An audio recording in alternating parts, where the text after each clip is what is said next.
प्रकरण 95। बाबू जगजीवन राम जी से गुरुदेव की वर्ण व्यवस्था पर चर्चा। एक बार भारत के प्रसिद्ध राजनेता बाबू जगजीवन राम जी के साथ गुरुदेव की दिल्ली में भेंट वार्ता हुई। इस भेंट वार्ता में वर्ण व्यवस्था के ऊपर चर्चा हुई, जिसमें दिल्ली यूनिवर्सिटी के अनेक विद्वान प्रोफेसर भी उपस्थित हुए। इस चर्चा के कुछ अंश मननीय हैं, अतः यहां दिए जा रहे हैं। बाबू जगजीवन राम जी ने कहा, स्वामी जी, वर्ण व्यवस्था का आधार क्या है? गुरुदेव ने उत्तर दिया, योग्यता के अनुसार अधिकार की प्रतिष्ठा ही वर्ण व्यवस्था की मुख्य आधार है। जो योग्य होगा उसको अधिकार मिलेगा ही। बाबूजी ने पूछा, भारत में ऐसा दिखता तो नहीं?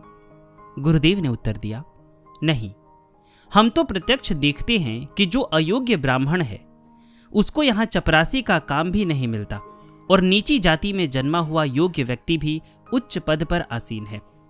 यह भी योग्यता का ही परिणाम है कि आप स्वयं एक उच्च पद पर आसीन हैं, और ऊंची जाति का जन्मा व्यक्ति भी अयोग्य होने के नाते आपके यहां अर्दली व चपरासी लगा हुआ है। अतः योग्यता व गुणों के आधार पर ही अधिकार सुरक्षित रहता है। बाबूजी ने प्रश्न किया, आप गीता को मानते हैं? गुरुदेव ने उत्तर दिया, बिल्कुल, अक्षरशः मानता हूं। गीता को जीता भी हूं। गीता के अनुसार ही मेरा जीवन चलता है, और उसी दिव्य ज्ञान को मैं सारी दुनिया में प्रचारित व प्रसारित कर रहा हूं। बाबूजी ने पूछा, तो गीता का यह कथन, चातुर्वर्ण्यम मया सृष्टिम गुण कर्म विभागस, आपकी दृष्टि में क्या अर्थ रखता है?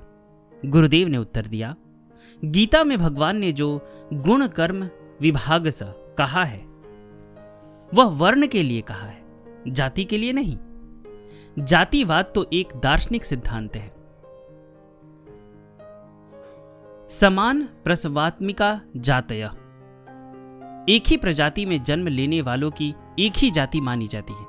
जैसे मनुष्य का बच्चा मनुष्य ही होगा, न कि गधा या घोड़ा। इस प्रकार मनुष्य मात्र की एक जाति होती है, और यह जो ब्राह्मण, क्षत्रिय, वैश्य और शूद्र वर्गीकरण है वह वर्ण व्यवस्था है, जो समाज को सुचारू रूप से चलाने के लिए हमारे ऋषि मुनियों द्वारा प्रदान की गई है। बाबूजी ने प्रश्न किया, आखिर यह भेद क्यों?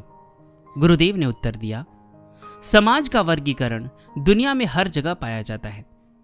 वर्गीकरण तो आपको पशुओं में भी मिलेगा। एक कुत्ता है, उसका छोटा सा बच्चा 5-6 हजार में बिकता है। ऐसे ही दूसरा कुत्ता है जो गलियों में घूमता है, लोग उसे रोटी भी नहीं डालते। यह भेद क्यों है? कुत्ते तो दोनों हैं, एक ही जाति के हैं। एक गाय 40-50 लीटर दूध देती है, एक वह गाय है जो सड़कों पर घूम रही है। अतः अपने अपने गुणों के कारण ही इसके वर्गीकरण को स्वीकार किया जाता है। जब नस्ल की महिमा पशुओं में है, पक्षियों में है, कीट पतंगों में है, तो आप क्या कहते हैं कि मनुष्यों में नस्ल नहीं है क्या? यह वर्ण व्यवस्था विदेशों में भी सामाजिक वर्गीकरण के रूप में देखी जा सकती है। यह गुण कर्म के ऊपर अवस्थित है। हाँ, नस्ल की उन्नति और अवनति की जो प्रक्रिया है उसका क्रम अलग अलग है। बाबूजी ने प्रश्न किया, यदि आप वर्ण व्यवस्था को गुण कर्म पर आधारित मानते हैं तो फिर उसे क्यों नहीं स्वीकार करते?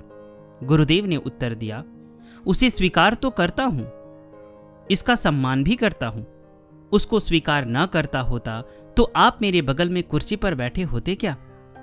यह उसी को स्वीकार करने का परिणाम है। 1 घंटे के पश्चात बाबू जगजीवन राम जी तथा गुरुदेव की चर्चा का समय पूरा हो गया। गुरुदेव के इस विषय पर दिए गए विचार एक छोटी पुस्तिका, क्या वर्ण व्यवस्था अभिशाप है, में पढ़े जा सकते हैं। यह बहुत ही महत्वपूर्ण व पठनीय पुस्तक है।